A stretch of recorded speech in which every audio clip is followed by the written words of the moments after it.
You ask Tiger to solve. This deals with linear equations with one unknown. The final result is x equals 3.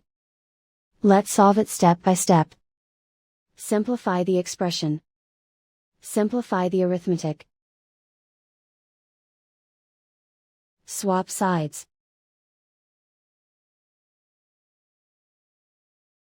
Isolate the x. Divide both sides by -5.